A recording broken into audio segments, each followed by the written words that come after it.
Hello, my coven, sick and tired here, and today we are going to be reading another viewer submission. If you are enjoying my content, I would please ask you to hit the subscribe button and turn on notifications. That way you never miss your weekly support group. Hey Samantha, my name is Ivory. I have been watching your YouTube channel for a while now, and I must thank you and the other people telling their stories for helping me feel not so alone in my experiences. My pronouns are she/her, and I just turned 30 on January 20th. I have been dealing with my mother's negligence and abuse since I can remember. From the little things like accidentally giving us juice laced with alcohol, oh boy, in our sippy cups, to her boyfriend/husband me, once spanking me with a wooden spoon till my back was black and blue when I was only 3 years old. By the time I was 5, she was getting on a bus and leaving me with my new baby sister with my grandparents. Oh, thank God, at least your grandparents were there.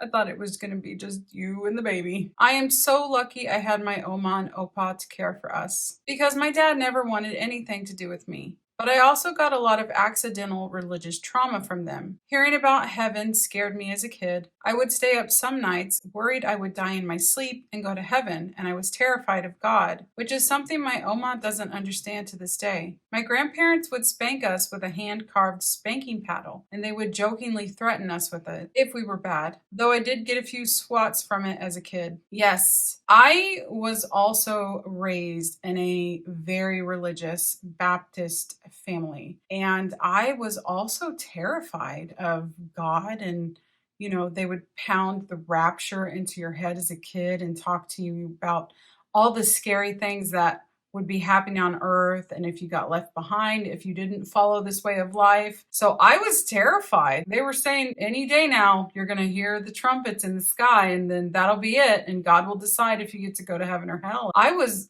like 7 years old when I was learning this, and I was just so terrified for years until I got older and changed how I felt about my spirituality.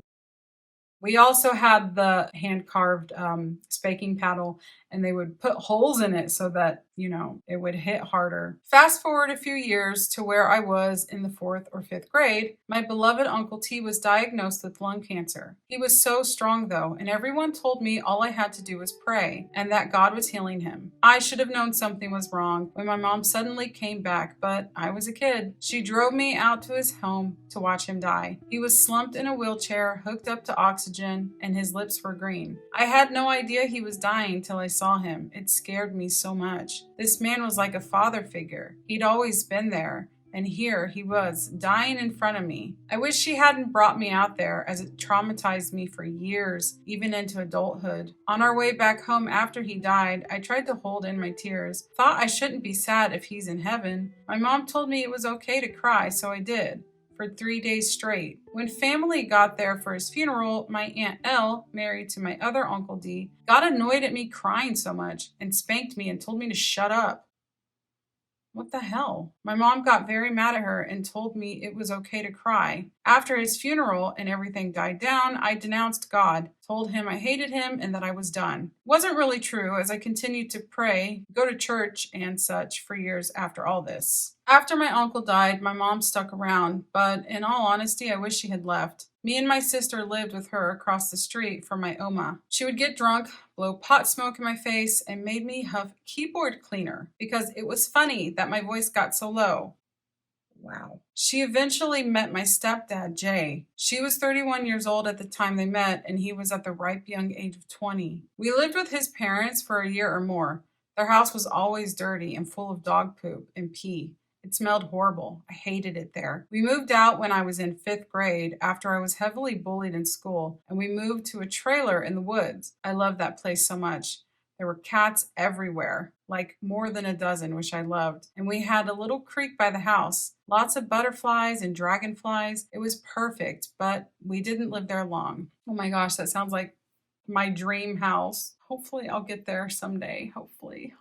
We moved to a small town called Big Timber that same year. They eventually got married when I was in the 6th grade. I thought everything would be good now, but it would only get worse from there. Mom's alcoholism would get worse, and Jay was scary when he got drunk. Eventually, he stopped drinking because he saw how violent he became. Oh, well, that's a positive step in the right direction. But Mom never did. They would fight because of it, and sometimes she'd get violent towards Jay. She got a DUI and child endangerment charge for driving drunk with me in the car. Shout out to her friend who called 911 on her. Shout out, friend. She was ordered to go to AA meetings and she got house arrest. She never stopped drinking. I laughed when she got her 1 year sober coin. By this time, the abuse got worse, more physical. She would wake us up at 4 a.m. on a school night, wanting us to dance with her. Oh my God. All of our moms are the same, I swear. And when we weren't happy to do it, she would push me to the ground and tell us to go back to bed then. She would call me names, and once she even told me to go run away with my stepdad since I love him so much. This man was the father figure I had other than my opa. It shocked and disgusted me. The older I got, the more I rebelled against them, and the more they tried to control me. I was very suicidal, but lucky for me, my fear of death was more.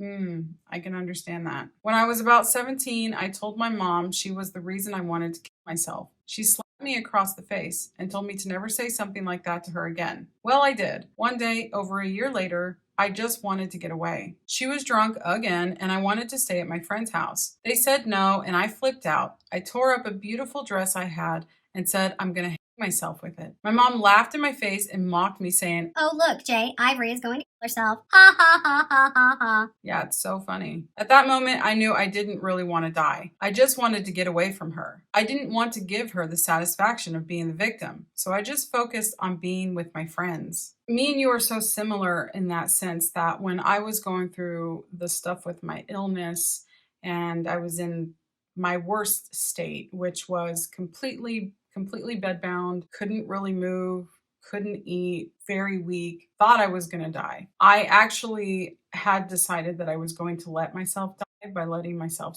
to death. Of course, that didn't happen. I ended up getting help. But I remember I was just talking to my sister one day because she struggles with a lot of issues too.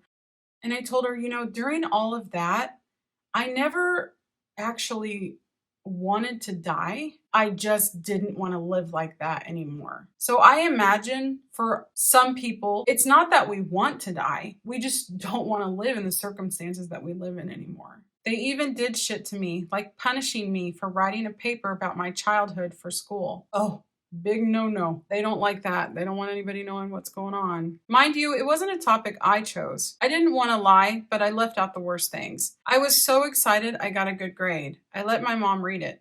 Big mistake. She was so mad at me for not lying and saying I had a perfect childhood that her and my stepdad made an at-home prison for me. They took my mugshot, made me wear orange nurse scrubs with 59701 written on the back, wouldn't let me shower, only gave me food they left out to get crusty, took all the fun stuff out of my room and made me stay in my room for 3 days straight. That's a first. Whoa, holy shit. I just snuck my phone at night and told my boyfriend everything. Oh my God, that's wild. The last time they spanked me, I was 16. I defended myself by pushing my mom away, and my stepdad grabbed me by the throat and pushed me against the fridge, headbutted me, and screamed in my face. Don't you ever put your hands on your mother again. He still denies that ever happened. Eventually, at 18, I got a job at the local grocery store. I would go there after school, and I loved it. But one day I got sick at school and went to my friend's house because my parents were out of town shopping. When they came back, my dad said I should still try to go to work. I felt a little better, so I did. My manager said I could go home, but I didn't want to. I drank a Mountain Dew and actually felt a lot better. My school counselor came through my line later that day, accusing me of faking being sick. I explained to her that me and my dad talked about it and I decided to go to work. She said, "Oh, okay," and left. When my dad picked me up that night, he was furious. He said my counselor called the principal, who called my mom and asked her why they forced me to go to work sick. I tried to tell him I never said that, but he didn't believe me. He said he was done with me, that I can do whatever I want, but if I come home even 1 minute after 11,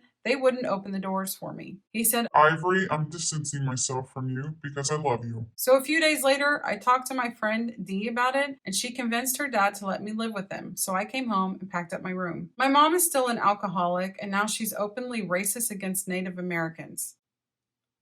Why? Which was my last straw. I have given her so many chances over the years, but she always ruins it and blames me. She even tried to get pregnant in her late 40s when I was pregnant with my first daughter. Now I'm 30 and I have cut her and my stepdad off completely. She still texts me happy birthday and bullshit like that. Still won't respect my boundaries. I'm doing much better in my life, but I have to work on my yelling. And I've been properly diagnosed with ADHD. I love my daughters, and my husband is the best, most supportive, loving husband I could have asked for. While we struggle because of money, we are never short of love in our home. I don't drink alcohol because I never want to be like my mom. I want to be better for my kids. That is beautiful. You know, those of us who are victims of childhood trauma, childhood abuse, when we have children, yes, that is like our sole purpose is to just make sure that they have a beautiful life. We can be a little bit overprotective, I think, because of the stuff that we went through.